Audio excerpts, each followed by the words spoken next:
Vamos lá. Queridos irmãos, hoje nós iremos começar a nossa aula do módulo de História dos Avivamentos. Já oramos, pedimos a bênção do Senhor e, inclusive, enquanto eu preparava a nossa aula, eu me lembrei de algo que o Dr. Paulo fazia, Cida, no seminário, É. talvez você vai recordar, que ele cantava em toda a aula dele o Shalom Adonai. Lembra? Lembro. Sempre foi uma coisa que ele fez com muita frequência, que era sempre cantar o Shalom Adonai no início de cada aula. No momento de cada aula que se iniciava, nosso querido professor, Dr. Paulo, fazia questão de iniciar a aula sempre louvando a Deus com essa canção. E me deu muita saudade dele e daqueles dias, porque afinal de contas fomos muito abençoados pelo nosso querido pastor. Então, que Deus nos conceda um módulo repleto da graça e da paz do Senhor, tá bom? E para nós iniciarmos aqui esse módulo, eu quero ler um texto que possivelmente seja o texto mais conhecido, ou um dos mais conhecidos, que é o texto de Abacuque, capítulo 3, versículo 2. Uhum. A oração de Abacuque. A oração de Abacuque.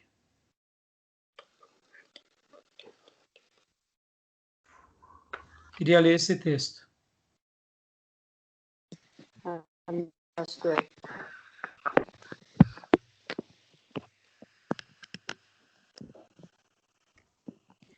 Esse texto ele é muito conhecido porque ele vai falar sobre o avivamento. E hoje eu vou estar tratando sobre o avivamento.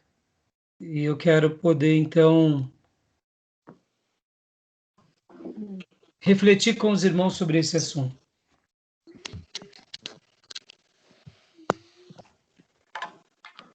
Acharam o texto?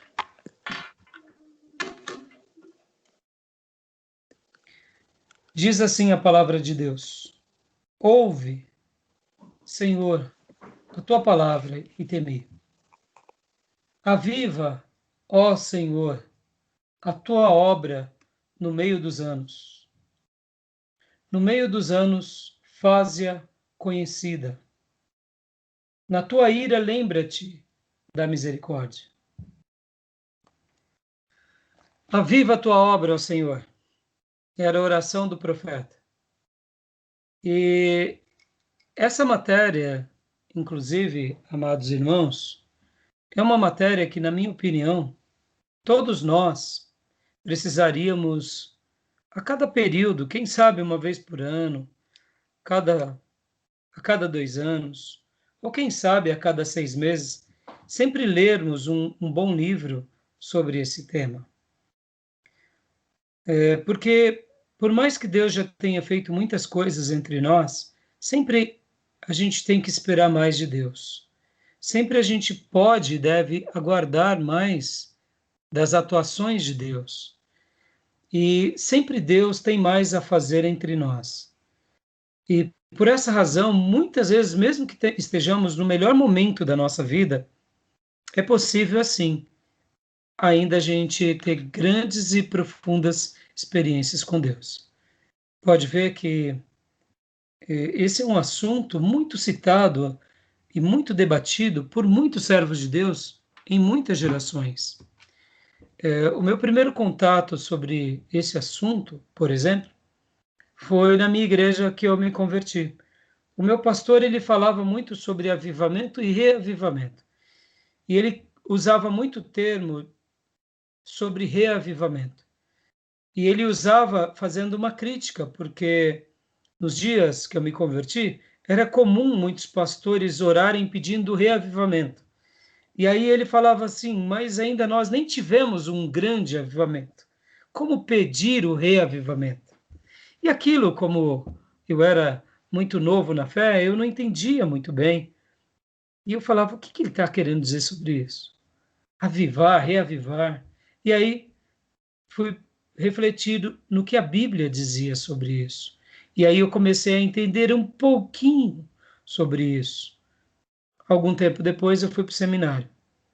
E no seminário eu tive uma matéria, que também era matéria com o título Avivamentos. E confesso para vocês que essa foi uma das matérias mais difíceis para mim. Por quê? Porque o professor ele era estrangeiro, então ele falava um português muito difícil. E a aula dele era a última aula do sábado. Então, como o meu curso, bacharel, eu tinha aulas terças-feiras à noite, quartas-feiras à noite e sábado o dia inteiro. Então, o dia de sábado era regado de alegrias, mas também de tribulações, principalmente as últimas aulas. Porque os professores, para segurar a gente nas últimas aulas, tinham que ser muito, mas muito. A aula tinha que ser muito viva, muito interessante, diferente de hoje. Era aulas ainda com lousa, né? Não tinha esse negócio de digitar no computador, tinha que digitar literalmente na máquina de digitação, né? Eu entrei no seminário, sou do início dos anos 90. Minha formatura foi em 93. Então, assim, foi muito interessante, né? Porque ele tinha muita dificuldade, então, irmãos, era um tal de ronco daqui, ronco de lá. E depois de uma feijoada de sábado, porque os professores recomendavam não comam feijoada, mas é inevitável, uma vez ou outra, a gente acabava comendo uma boa feijoada. E quando chegava o nosso querido professor, pelo amor de Deus, era difícil. E ainda mais ele como estrangeiro, europeu, pelo amor de Deus. Português não saía direito, e as histórias, aí pronto. E aí eu lembro que foi uma matéria que a apostila dele eu tenho até hoje. Os assuntos eram interessantes, mas a a dificuldade da comunicação, junto com a dificuldade da canseira do dia, realmente fizeram com que essa matéria não fosse uma das minhas melhores. Então eu espero que vocês não durmam aqui. Eu sei que a gente está aqui na aula tecnológica. Qualquer coisa, se eu ver algum irmão cochilando, a gente dá uma pausa para o irmão tomar café. Mas voltando. E, e assim, depois, ao longo do curso, eu fui muito impactado ao longo do seminário, principalmente pelo pastor Enéas, porque era muito comum ele citar sobre avivamento. Era muito comum ele orar sobre avivamento. E então, o assunto, o tema, ficou mais interessante ao longo dos meus 4 anos de bacharel. E ali eu confesso que ao longo dos 4 anos, realmente eu falei, oh, esse assunto, ele é muito legal, ele é muito relevante. E uma coisa até para eu dar um testemunho aqui, o querido amado pastor Enéas Tonini, ele tinha uma anciã que, deixa eu ver se eu consigo achar aqui o livro dela.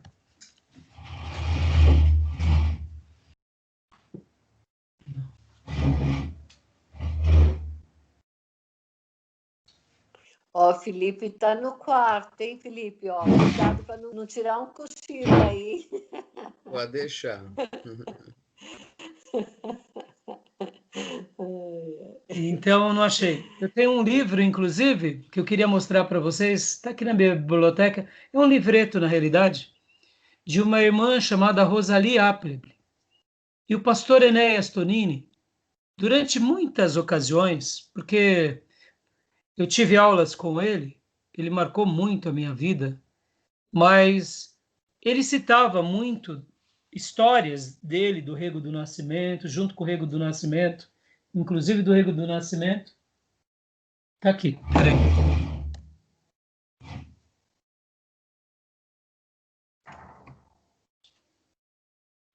Ele contava muitas A histórias. Rosalie, a Rosalie é aquela que veio era missionária que veio de fora, né, e pregou o Sim, evangelho. exatamente. E participou do avivamento lá naquele período com o pastor Enéas, o pastor Exatamente. Rego, Você né? conhece as histórias. Então, na realidade, a nossa querida irmã Rosali, ela foi o quê? Uma missionária que ela orou muito pelo pastor Enéas e pelo pastor José Rego do Nascimento, que é o fundador da Igreja Batista da Lagoinha. Então, o que acontece? Ela orou muito pelos dois. E o pastor Enéas, durante muitas ocasiões, dizia que ele era fruto da oração da nossa querida irmã Rosali. E então, assim, eu sempre ouvi, ela era uma missionária que veio aqui para o Brasil e ela realmente tinha uma postura de orar muito pelo avivamento. E o pastor Rego do Nascimento foi o primeiro fruto dela, e logo depois o pastor Enéas. Então, esses assuntos sempre eram temas muito vivos, e o pastor Enéas, como, na minha opinião, me permita, tá, irmãos? Pastor Enéas, para mim, eu tenho como um dos maiores avivalistas da nossa nação. Para mim, ele é uma referência de um homem que sacode as estruturas, pega aquilo que já é bom, mas é usado por Deus para dar uma renovada positiva, como muitos homens de Deus fizeram na história da igreja, e estão fazendo e vão fazer. E então, esse assunto foi muito bom para a minha vida. E agora, depois que comecei a lecionar no STBnet, e tive o prazer e a honra de dar essa aula, tanto na época, na nossa extensão, quanto lá na Comunidade da Graça, isso marcou muito meu coração. Por que marcou?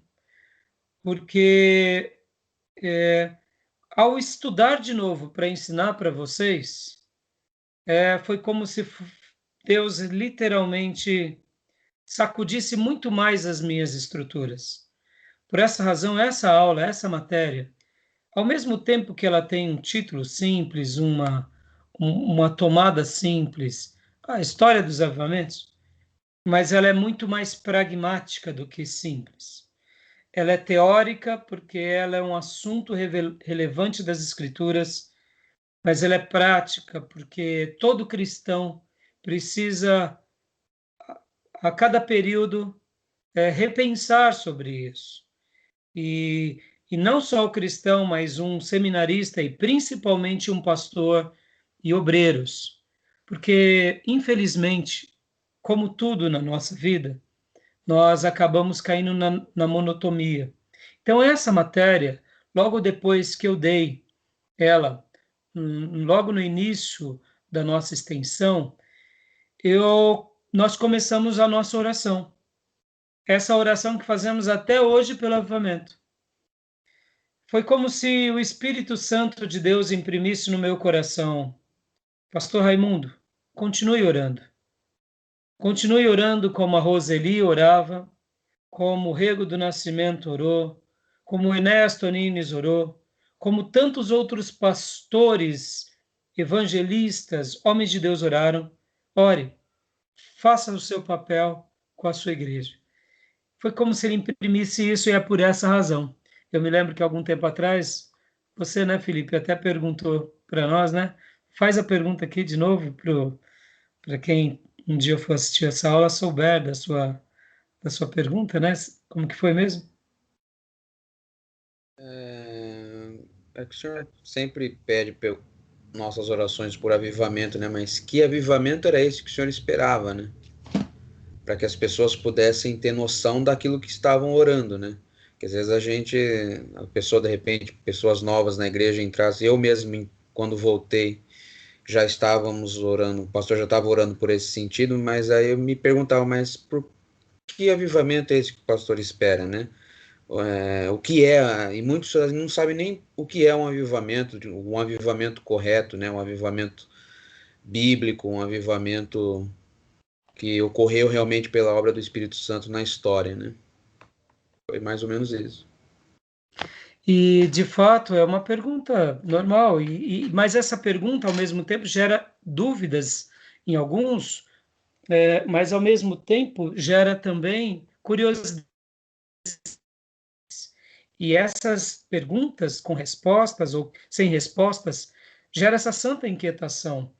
E na ocasião eu respondi para o Felipe, até voltei a.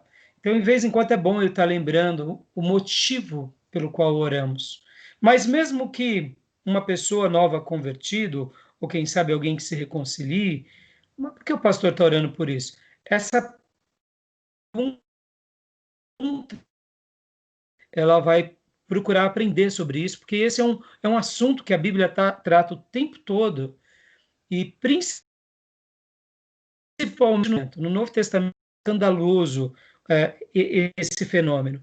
Nessa aula introdutória, né, a gente vai tanto dar a grade, quanto a gente vai definições. E também esse módulo com volta de 8 ou 9 matérias, aulas, né, dobradinhas, então vão dar 18 ou 16 aulas, entre 16 aulas a 18 aulas, sendo que nós estaremos usando as terças-feiras e as quintas-feiras, e depois a gente só volta para as terças, para dar a grade.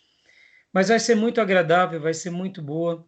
O livro-texto é esse que eu já apresentei para vocês na chamada.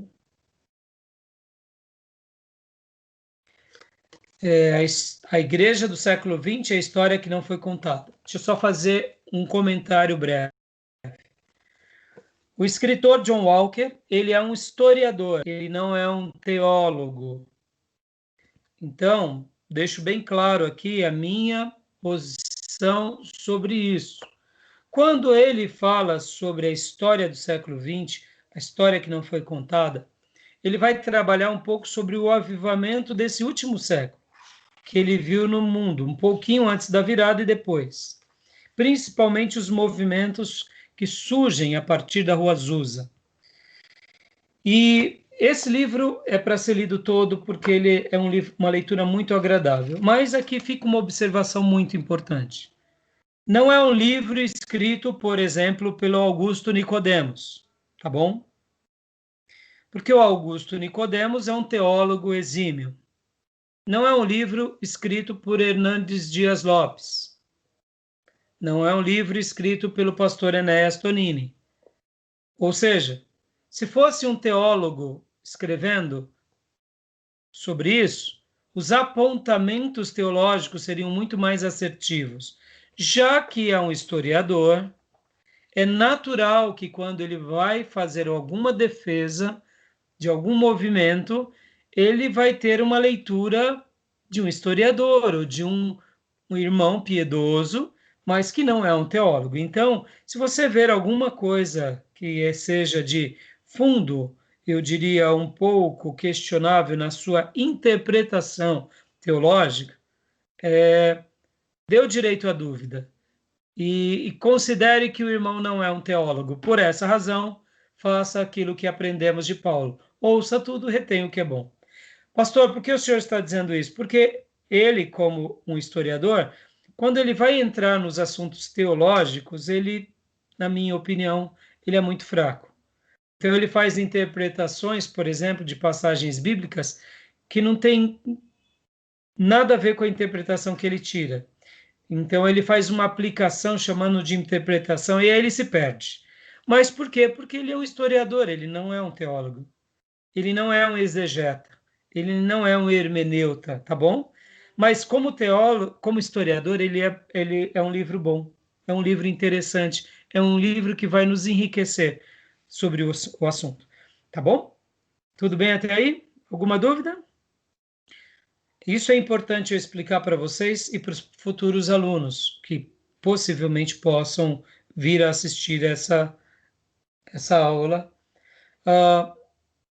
E agora, deixa eu apresentar aqui para vocês a nossa grade, que já disponibilizei, inclusive, já disponibilizei para vocês essa grade, inclusive naquela chamada do nosso canal.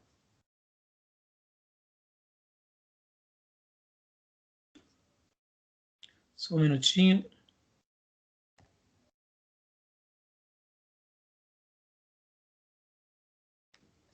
Estou abrindo aqui.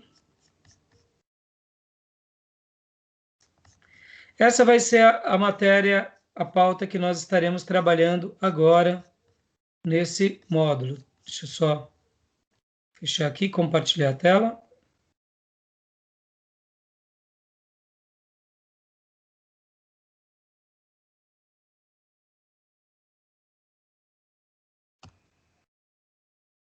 Estão vendo? Aparece para vocês? Tá tudo preto aqui. Tá, peraí, então. Deixa eu ver. Para mim também, tudo preto. Então, deixa eu ver.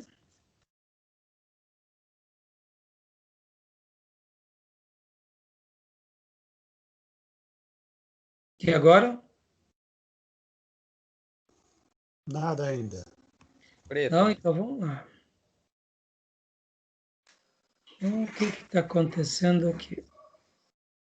Deixa eu só fechar algumas coisas.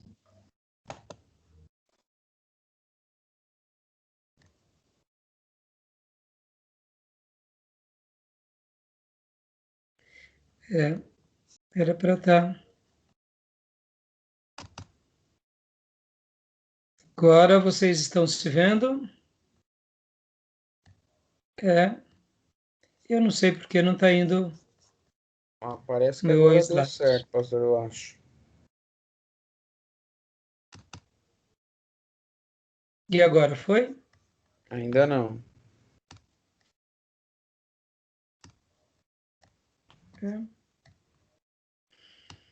Só um segundinho, irmãos, por favor. Aqui eu tô em modo conteúdo, tá normal. Era para... Mas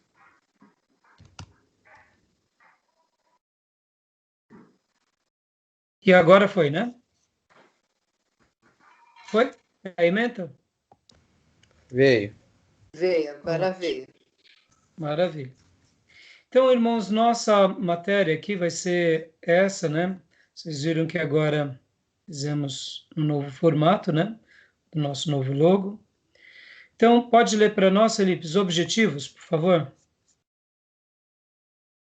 Compreender a igreja cristã atual com suas idiosincrasias. Opa, ficou menor, ficou muito pequeno, né? Desculpa. Ficou.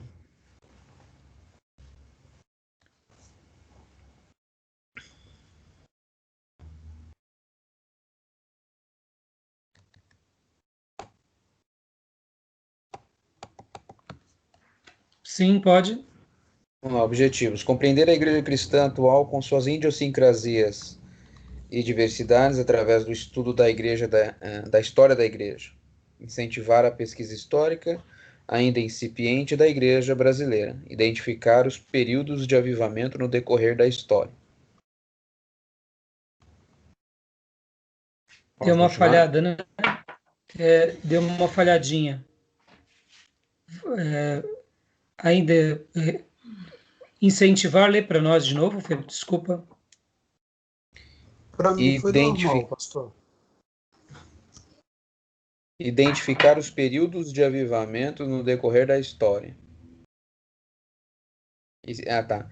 Incentivar a pesquisa histórica, ainda incipiente, da igreja brasileira. E identificar os períodos de avivamento no decorrer da história. Joia. Então, parece bobeira essa definição, mas olha, deixa eu só dar uma breve explicação, né? A nossa igreja atual, deixa eu fazer uma pergunta aqui, né? Faz parte, quero estar dando conteúdo e já estamos em assunto de aula. A nossa igreja, a igreja brasileira, vamos colocar aqui, vocês acham que a igreja brasileira, ela está vivendo um período de avivamento, ou ela já viveu um avivamento, ou ela não está no avivamento? Qual a opinião dos irmãos sobre esse assunto? A igreja brasileira, por exemplo, ela já passou por um avivamento? O que vocês acham? Eu acho que ela passou por um avivamento ali, né, entre a década de 60 e 70, logo com o movimento pentecostal, principalmente nas igrejas históricas, né, como foi no caso das nossas igrejas batistas, que desvinculou da Convenção Brasileira, né, dos tradicionais. Eu acho que ali houve, sim, um avivamento, um despertar espiritual nas igrejas brasileiras. E atualmente eu acho que nós estamos meio que estagnados. Eu Então, acho na que sua a opinião, igreja, você acha que já teve o avivamento, né? Na igreja eu acho que teve brasileira. um, não que teve, não sei, acredito que não seja, não vejo que venha a ter um, um único, não. Acho que a história da igreja passou por alguns e acredito que vai passar por outros alguns até que Jesus volte. Isso vai depender muito da igreja também, né? Do todo o Certo. corpo, né? Não é só de uma denominação ou outra. Eu acho que depende muito da igreja de Jesus, a igreja de Jesus. Eu fiz essa pergunta. É natural que o Fabiano e a Cida, que são professores, já foram alunos, né? Eles já aprenderam bastante sobre o assunto, mas você respondeu muito bem, Felipe. Quando nós fazemos essa pergunta, eu faço essa pergunta, eu gosto de fazê-lo, porque olha que interessante. Quando a gente pergunta assim, será que o Brasil já passou por um avivamento? Dependendo, dependendo do nosso contexto, da nossa história, do nosso nicho, do nosso grupo, a gente vai dizer, eu acho que já passou. Vamos pegar um exemplo aqui?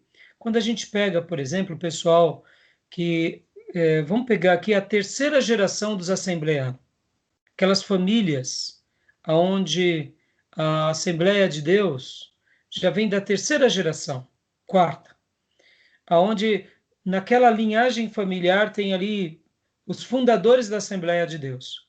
Quando a gente pensa, vamos pensar aqui como assembleano, tá? A gente olha assim o movimento assembleano no Brasil, uma coisa linda, é linda.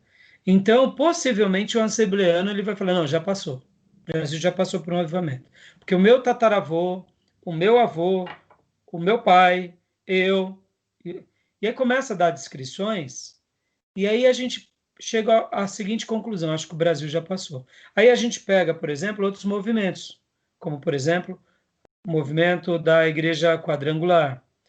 Pegamos outros movimentos, como a Igreja Deus e Amor. Pegamos Brasil para Cristo.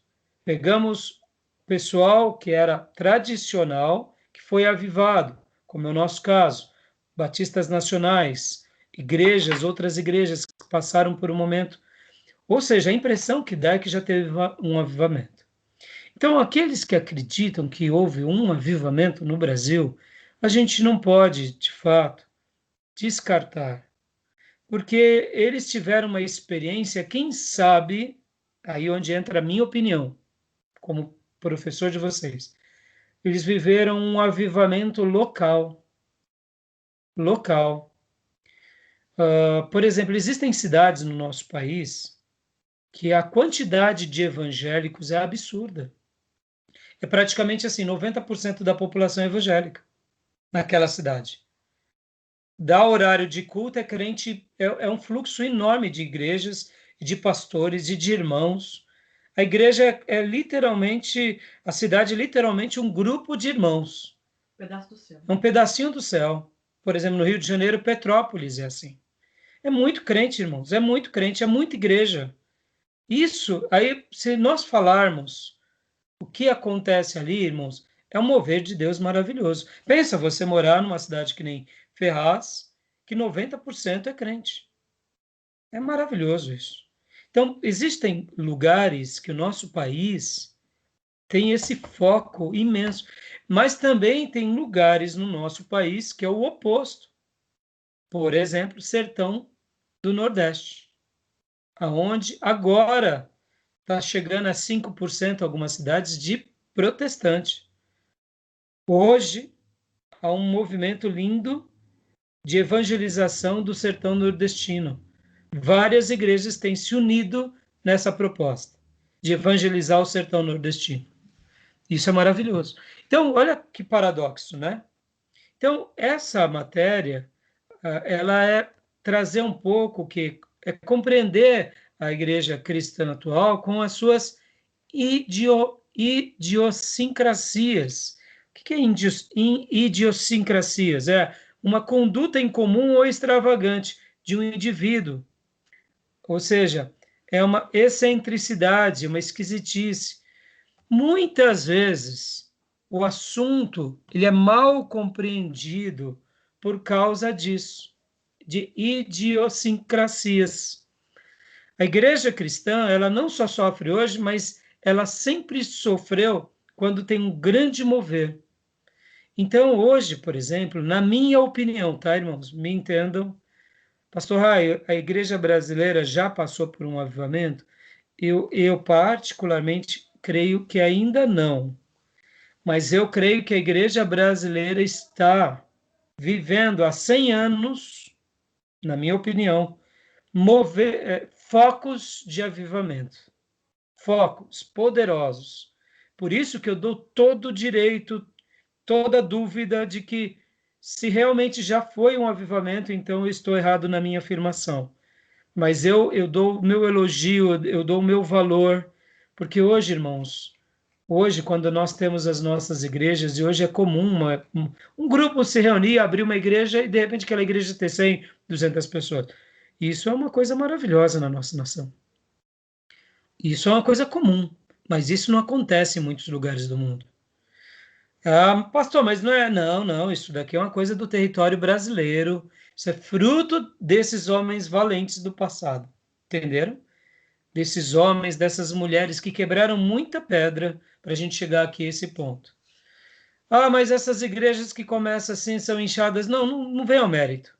Hoje é comum um grupo se unir e montar uma igreja que já começa com 100 pessoas, 200.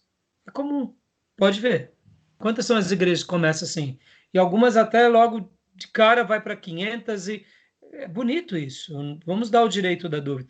É fácil a gente falar, ah, mas eles estão pescando em aquário. Não esqueçam isso.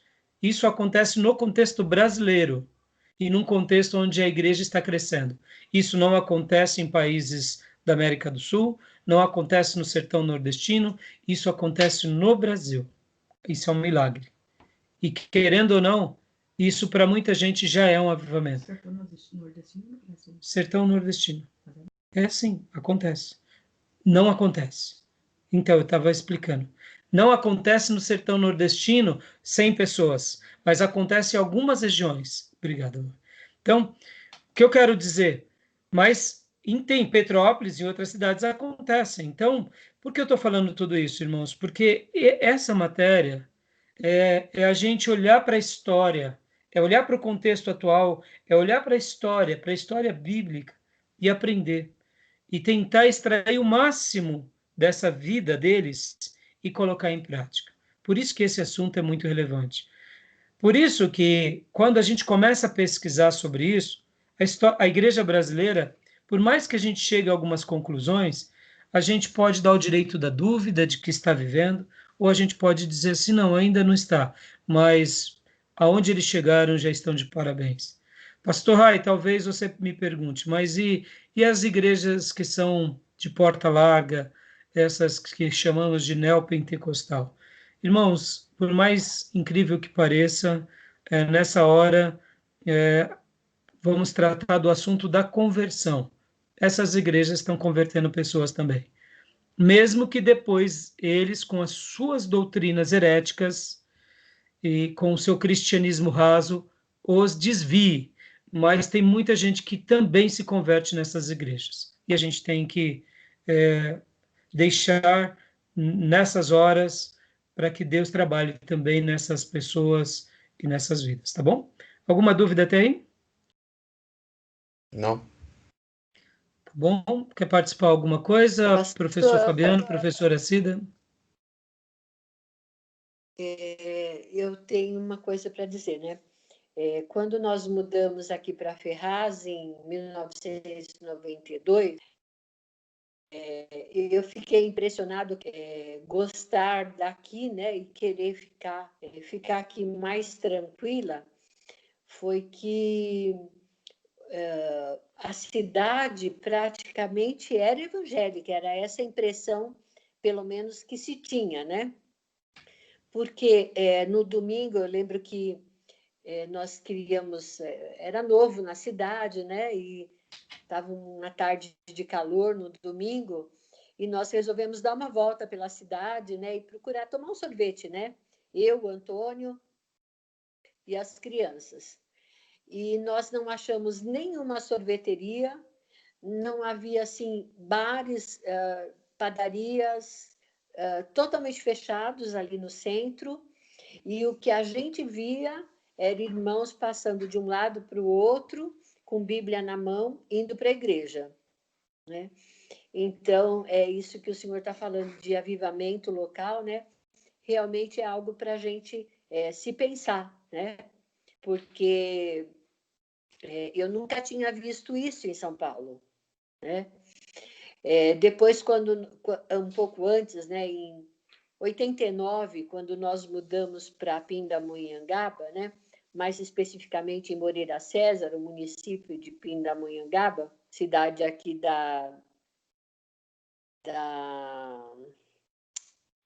do Vale, aqui, né, do Vale do Paraíba, né?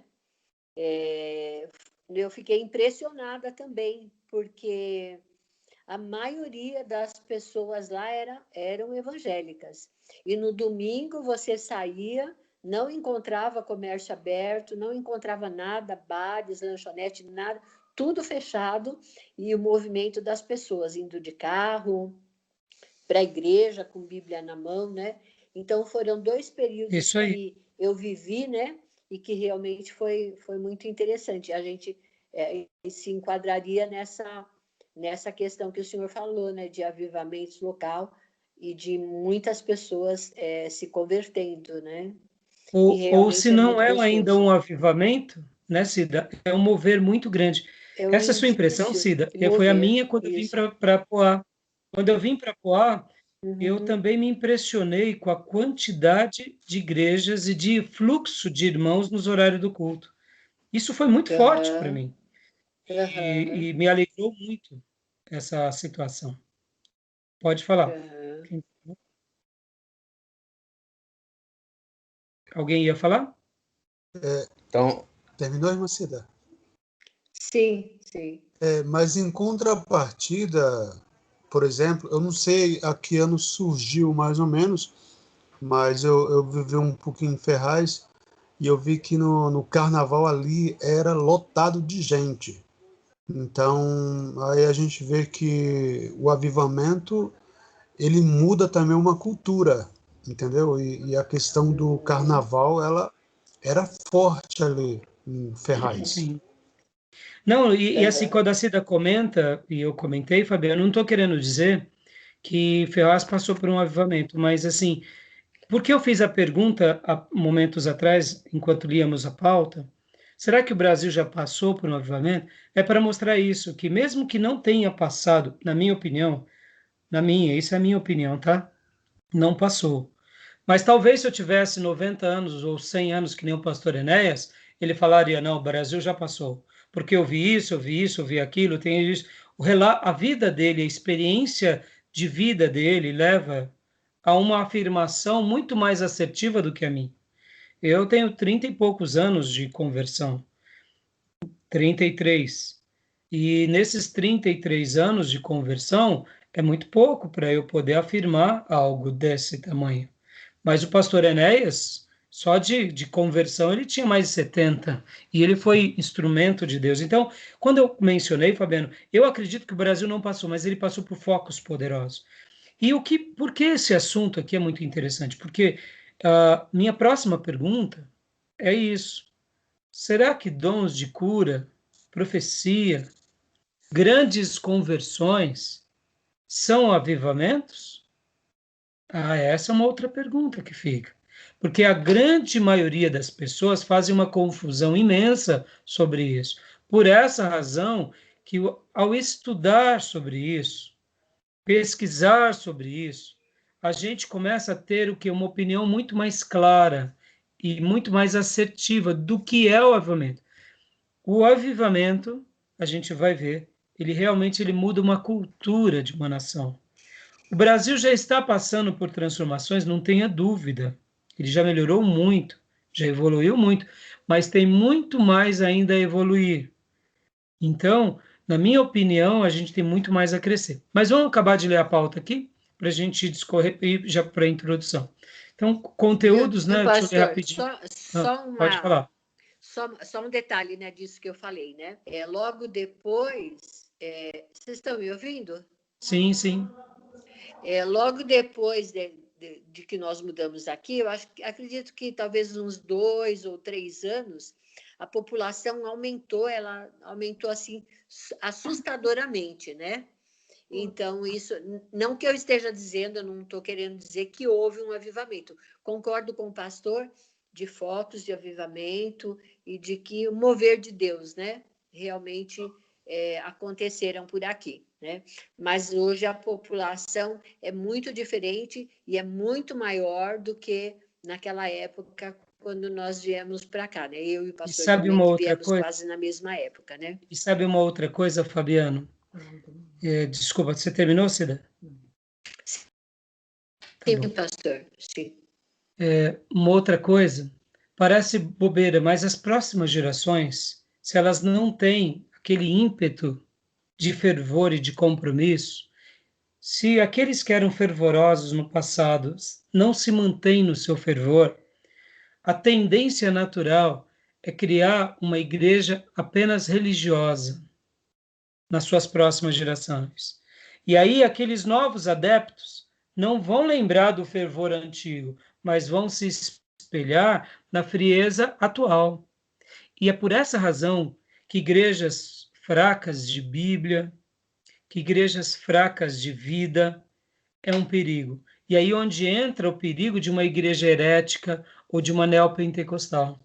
Porque ao invés de crescer para Deus e para os céus, incha apenas para os lados. E aquela máxima se repete. São igrejas cheias de pessoas vazias. Então, olha como o inimigo também, ele vai colocando o quê? Ele vai colocando seus laços, para que aquilo que era bom, que era um sinal de avivamento, seja corrompido. Por isso que esse é um assunto, como eu disse no início, para a gente repensar a cada ano, ler um livro a cada período e fazer uma autoavaliação, porque é um tema muito, mas muito relevante que a gente precisa tratar. Então, eu vou acabar aqui só de lendo o conteúdo para a gente progredir bem rapidinho. Conteúdo. Então, a gente vai falar sobre a definição de avivamento, já, reformas religiosas no Antigo Testamento, ou seja, os avivamentos na Bíblia, desde o começo, lá com Sete, com Enoque, com Noé, e depois com Abraão e com a história bíblica, principalmente de Abraão e da história bíblica. A gente vai trabalhar. Aí depois vamos trabalhar também de derramamento do Espírito Santo no Pentecostes, ou seja, como foi ali, e em Atos dos Apóstolos, as manifestações. Esse primeiro bloco, que é estudos preliminares, vamos focar principalmente na história bíblica, no Velho Testamento e no Novo, porque o que importa para nós, irmãos, não é aqui aprender sobre movimentos religiosos explosivos. O que importa é aprendermos sobre como Deus aviva o seu povo. E onde está isso? Velho Testamento. E no Novo Testamento, pastor? O Novo Testamento é a história do avivamento no Novo Testamento. É isso. O Novo Testamento, ele tem, se a gente pudesse dizer, 30 anos de um movimento onde Deus está derramando as suas tochas, e esses primeiros 30 anos, depois com os 30 aos 33 anos, inaugura ali o grande avivamento com Cristo e não para mais. E aí fecha o Novo Testamento. Por que eu falo isso? Porque até Jesus só tínhamos alguns ícones de tocha no meio do povo de Deus, que a Bíblia vai dar o destaque, que era João Batista, Isabel, Zacarias, Simão, Ana, algumas poucas pessoas que eram fervorosas, que a Bíblia vai dar um destaque sobre uma comunidade de religiosos. E depois, aí vem Jesus. E aí, com Jesus e com seus discípulos, esses 3 anos do ministério de Jesus, ou 3 anos e meio, são marcados por um mover sobrenatural. E depois, quando Jesus morre, ressuscita e é elevado aos céus, e o Espírito Santo é derramado na igreja primitiva. Aí agora, sob a conduta e a condução dos apóstolos, debaixo da orientação do Espírito Santo, a igreja ela nasce nesse contexto poderosíssimo, que é um contexto de um avivamento ininterrupto, tanto em Jerusalém, na Judéia, Samaria, aos confins da terra. Onde a igreja chegava, onde um discípulo chegava, era algo inédito. E aí fecha-se a história do Novo Testamento com o último livro, por volta do ano 100. E aí vem a história da igreja primitiva, que continua com esse mover até o terceiro século. Olha que fantástico. Até o ano 300, 300 e pouco, esse mover era comum. E aí depois vai se diminuindo, e aí a gente tem, por isso, o primeiro bloco a gente vai tratar disso, dos textos sagrados. O que é avivamento? O que a Bíblia, desculpe, o que a Bíblia ensina sobre avivamento?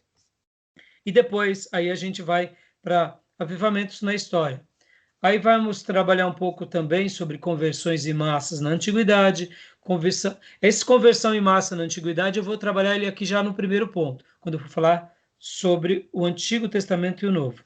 Conversões em massa na Idade Média, aí avivamentos na Era Moderna e Contemporânea, período da Reforma, avivamento metodista, o primeiro grande avivamento, o segundo grande avivamento, e aí a gente vai para o final, que vai ser praticamente o nosso livro, Avivamento Pentecostal e Avivamento pelo Mundo. Então, as nossas aulas, slides, vão estar baseadas todinhas, praticamente, até aqui, esse ponto, na letra E. E do E e o F vai ser o livro. Por isso que essas aulas vão ser muito ricas de Bíblia, e aí a gente vai estar trabalhando nisso. A mesma coisa a gente vai fazer aqui.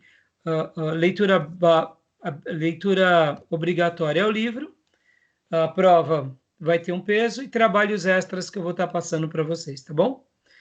No caso, Felipe aqui é o aluno, né, atual, e se caso entrarem mais alunos até o final desse módulo, aí a gente vai passando essas diretrizes. Tudo bem até aí? Alguma dúvida? Tranquilo, Fabiano? Fabiano já e a Cida já passaram, né? Eu acho que... Tudo bem, Felipe? Tranquilo. Alguma dúvida? Não? Não? Não? Só Quer preciso ver se comentar alguém alguma me coisa? empresta o livro. Ah, sim, sim. A gente passa... Fabiano já passou para a Cida, né, Fabiano? Seu, sim, né? Mas a gente passa sim, Felipe. Fica tranquilo, tá? Tem para comprar esse livro? Tem sim. E depois eu te dou os caminhos, é super tranquilo e acessível. Mas, né, tendo algum aluno também que já fez o curso, a gente te presta. Eu acho que deve ter na biblioteca da igreja, tá bom? Se Beleza. tiver, você já pega. Bom, voltando. Então, compreender sobre avivamento parece uma coisa simples, irmãos, mas não é. Por exemplo, quando nós vemos uma igreja como foi a Brasil para Cristo, ou como a própria Deus e Amor, e vemos e sabemos do que Deus usou eles em cura divina, a impressão que dá é que é um avivamento. Eu já fui na Deus e Amor, na época do missionário Davi Miranda. Irmãos, a quantidade de cadeira de roda que tinha naquela igreja, a muleta grande, andador, é um absurdo. É um absurdo. Era assim um salão enorme só com isso. E assim, questionar se é de Deus, se não é, eu acreditava, particularmente, que era de Deus. Como o pastor que fundou o Brasil para Cristo. Os milagres que esse homem foi usado por Deus para realizar, ele foi só um instrumento, quem realiza é Deus, mas é algo inacreditável. Manuel de Mello. Então, assim, quem viveu esses momentos e viu esses acontecimentos, é uma coisa maravilhosa. É totalmente diferente dessas micagens que a gente vê aí de cura de caroço, sabe? Naqueles dias, esses homens de Deus fizeram coisas assim admiráveis. Infelizmente, o Davi Miranda foi por um caminho meio herético no final da sua vida, achando que era só a igreja dele salva e somente eles o correto. Infelizmente. Mas, se ele não tivesse ido para esse caminho, eu acho que ele teria uma grande contribuição para a igreja evangélica.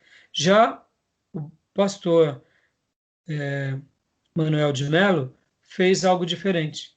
Ele nunca migrou para esse caminho. Então, ele acabou sendo um ícone entre os pentecostais que agregou muito na vida do povo de Deus. Então, quando nós olhamos uma igreja que Deus derrama sobre ela o dom de curas, o dom de sinais e maravilhas, num primeiro momento parece que é um avivamento. Mas aí eu pergunto, será que é um avivamento? E aí eu respondo dizendo, não é um avivamento, mas são manifestações espirituais de Deus especiais. Porque quando nós, como batistas e mesmo avivados, vamos ser honestos aqui, um batista avivado, ele está muito mais próximo de um batista do que um pentecostal, sejamos honestos. Sim ou não? A gente tem que dar uma mão à palmatória. Batista avivado, ele é um batista que crê nos dons do Espírito Santo, ele usa essas... Mas ele é uma pessoa apaixonada pela Bíblia, ele é apaixonado pelas doutrinas, ele é fogoso, mas ele não necessariamente é um canela de fogo, sejamos honestos. Tem pastores batistas nacionais que são canela de fogo, tem, mas não é a maioria. O próprio pastor Enéas, nós não víamos o pastor Enéas ficar dando pirueta e nem ficar falando em língua enquanto dava uma aula. Pelo contrário, eu já presenciei e já vi, por exemplo, muitas vezes o pastor Enéas ser convidado a pregar em aniversários pentecostais, e vocês sabem que uma igreja pentecostal, quando ela faz aniversário, é oportunidade para todo mundo, né? E aí o que acontece? Quando era a hora do pastor Enéas pregar, faltava 5 minutos para acabar o culto. E o pastor Enéas dizia, irmãos, eu agradeço a imensa oportunidade, mas faltam 5 minutos para os irmãos acabarem o culto. E o que eu tenho para falar vai levar no mínimo meia hora. O ano que vem, quando os irmãos me derem mais espaço, eu volto com todo amor e prego a palavra. No entanto, agora eu queria ler um texto e fazer uma oração. Ele fez isso inúmeras vezes. E aí, no ano que vem, aquela igreja já dava o quê? Já dava a preferência para a palavra e não para ficar... Então, quer dizer, ele é um batista. Ele nunca deixou de ser um batista. Ele mesmo cansava de dizer. Então, por que eu estou falando isso, irmãos? Para que vocês, e principalmente mais aqui o Felipe e os futuros alunos, não confunda que o dom é o avivamento. O dom é o dom. Ele é maravilhoso, ele é especial, ele é do Espírito Santo, mas não ache que você é a última bolacha do pacote. Entendeu? Porque muitas vezes, quando a gente recebe um dom, por exemplo, de profecia ou de cura, é natural, irmãos, é natural que quando Deus quer dar isso a alguém de forma linda e legítima, estou aqui falando das profetadas e nem dos dons maquiados, tá? Cura caroço, cura... Irmão, Deus está me revelando aqui que alguém tem problema. A Nídia está aqui comigo na sala, temos 2 pessoas, e vocês estão aí... Irmão, estamos em 5 aqui, certo? Nessa sala. Se eu falar aqui, quem é que não tem problema? Em 5, imagina em 50, em 500. Então, essas profetadas, essas coisas do óbvio, esquece essas micagens horrorosas e diabólicas. Estou falando coisa de Deus. Quando nós recebemos um dom mesmo de Deus, esses dons que realmente fazem com que as pessoas elas se encantem ou venham para Cristo. Muitas vezes, quem tem esse dom acha que está tendo um avivamento. Não, ele só está sendo usado por um poder extraordinário, que é o poder do Espírito Santo, para levar cura, levar alívio e levar esperança a muitas vidas. Mas não necessariamente essa pessoa ela estará vivendo o grande avivamento. Ela está passando por um avivamento pessoal e ela está sendo bênção a outras pessoas. mas não necessariamente ela está vivendo o grande avivamento. Ficou claro aqui, Felipe? Ficou. Tem Mas alguma dúvida sobre isso? não, com relação a isso eu não Quer tenho dúvida, acrescentar? porque de tudo que a gente, assim, eu já estudei, até tem uma apostila da minha mãe aqui da época do seminário sobre a história dos avivamentos, cheguei a ler toda, mas a gente vê, mesmo nas escrituras e na história de quando houve avivamento, ou seja, é trazer o povo de volta à centralidade do evangelho, ou seja, o avivamento ele está acompanhado de arrependimento de pecados, de transformação de vida. Porque se for, e eu vejo isso na pele como professor. Tem alunos que na igreja canta, dança, faz pirueta, mas não houve uma mudança radical de pensamento e de atitudes. Então, o avivamento, eu creio que o avivamento, quando ele acontece, é uma mudança radical de comportamento e de vida, e como o próprio Fabiano disse, na própria cultura local ou nacional, ou, enfim, há uma mudança de atitudes totalmente radical de uma população. Sim, sim, exatamente. A gente vai trabalhar, ótimo. Você já, né, Felipe, você tem uma boa experiência na igreja, né? A gente, querendo ou não, sempre na vida da igreja toca em assuntos assim. Você já teve também contato com outros grandes professores, sua mãe já fez seminário, então, e você é um homem de leitura, é professor. Então é bom porque você já tem uma clareza, mas é importante eu pontuar isso, porque assim, se amanhã, por exemplo, Deus nos usasse, nós cinco, vamos supor, né? Deus me dá o dom da cura divina, Deus dá para o Fabiano o dom da profecia, Deus dá o dom para a Nídia também de curas, e dá para cada um de nós aqui profecia, curas, revelação. A nossa igreja naturalmente iria crescer muito porque as pessoas elas estão muito necessitadas. Mas só que muitas vezes esse crescimento não necessariamente são conversões genuínas. Então tem pessoas que vê esse movimento e vê a igreja crescendo e fala, é um avivamento. Não necessariamente. E é interessante isso, porque a gente começa a entender à luz das escrituras o que é o grande avivamento. Pastor, e aí, o que que é isso? Não, isso é uma atuação de Deus, Deus está derramando a sua graça, Deus está derramando seu alívio, está abençoando pessoas, está querendo salvar. Vamos pegar um outro episódio. De repente, Deus nos usa na evangelização de muitas pessoas. E por meio da pregação pura do evangelho, a gente ganha muitas vidas. Mesmo assim, não necessariamente isso é avivamento. Isso é conversão de vidas. Agora, o avivamento ele ainda tem algumas questões a mais que a Bíblia vai mostrar. Se perguntássemos, tudo isso que estamos vivendo é um avivamento pessoal? É um avivamento na igreja? Ah, sim, pode até ser. Mas é local? Ele é muito mais amplo? Não necessariamente. É o grande avivamento? Não necessariamente. E a gente vai aprender nas definições. Tá bom? Então é legal essas questões, que nem você citou, né, Felipe, na escola. Na escola, nos meus dias de criança, era comum quem era crente de verdade, e o crente meia-boca era um ou outro, que era um perdido que ninguém dava nem bola. E o resto não era crente. Mas as pessoas que eram crentes, elas eram respeitadas e elas se faziam valer. Hoje, você não sabe quem é crente e quem não é crente. E eu me lembro que logo depois que eu me converti, um dos meus professores de seminário falou assim: percebam que nas cadeias o que mais tem é Samuel, Daniel, Ismael. É tudo nome bíblico. E nome bíblico, quem põe não é católico, geralmente. Quem põe nome bíblico é crente. Então, irmãos, isso é para nos fazer pensar. E aqui fica um outro pensamento aqui para a gente dar pausa para nosso lanche, para a gente ir para as definições dos slides. Que tipo de conversão que a gente está pregando e vendo e vivenciando? E foi feita uma pesquisa, que fazia-se o seguinte apontamento: de tantos pentecostais que se convertem, quantos se mantêm no Evangelho?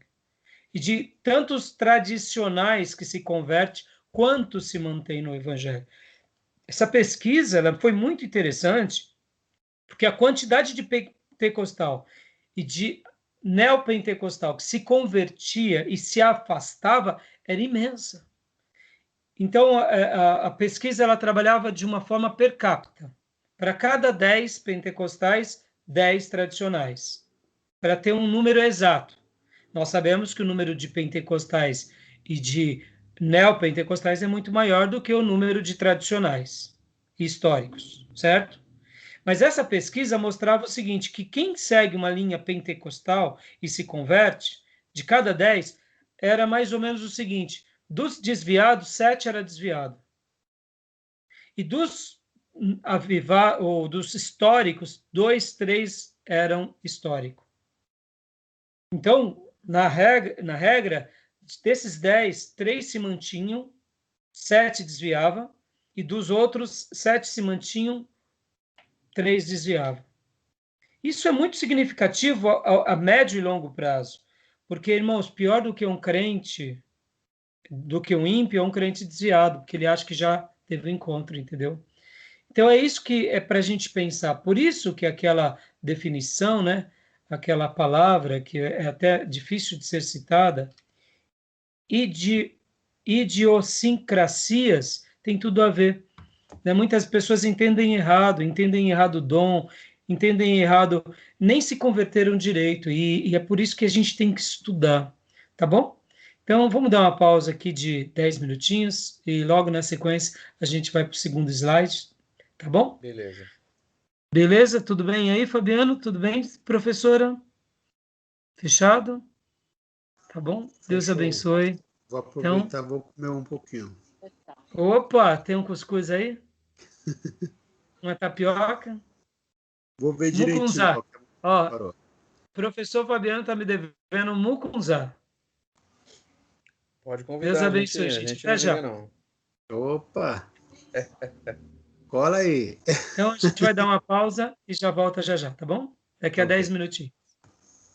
Tá bom.